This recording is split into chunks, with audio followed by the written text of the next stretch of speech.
Chère Mère des 40 heures, nous les missionnaires, les prêtres, les religieux du Verbe incarné, nous vous remercions pour toutes les prières et les sacrifices que vous offrez en faveur de notre sanctification et de vocation. Et nous savons à quel point vous aimeriez être sur le terrain missionnaire auprès des religieux.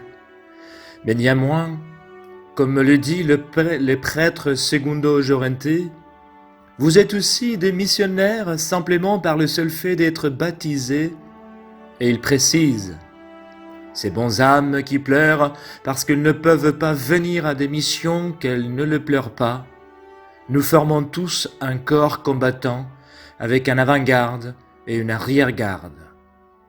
Nous les missionnaires, nous formons l'avant-garde.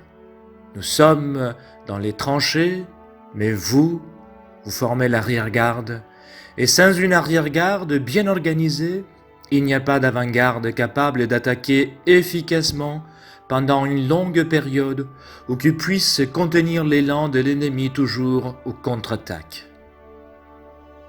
C'est la raison pour laquelle nous allons triompher tous ensemble, car pendant que nous nous battons dans les tranchées, les mères des 40 heures fabriquent des munitions, fabriquent des uniformes, réparent les chaussures et récoltent dans les champs.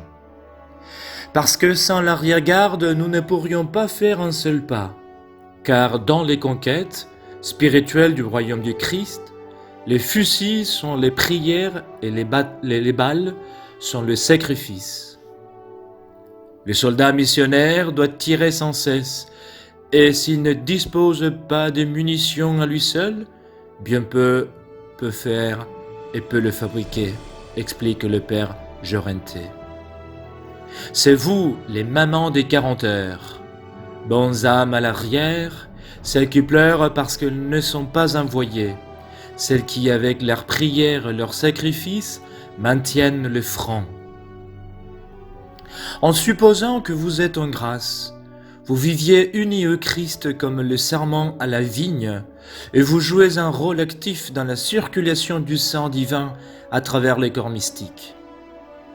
Greffés au Christ, vous produisez des fruits assaisonnés de rédemption, de conversion, de sanctification et de salut d'innombrables âmes. Certaines plus et d'autres moins, selon le degré d'union que vous avez avec le Christ. Il suffit de tout faire pour l'amour de Dieu, et plus l'amour est généreux et désintéressé, plus les fruits spirituels seront riches.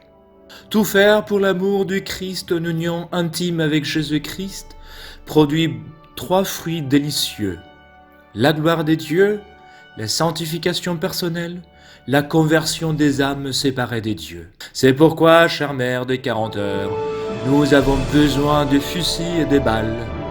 Nous avons besoin de vos prières et de vos sacrifices pour pouvoir continuer à mener le bon combat. Que la Sainte Vierge vous remplisse de bénédictions et nous nous engageons à prier et à célébrer de la Sainte Messe pour vos intentions. Que le Seigneur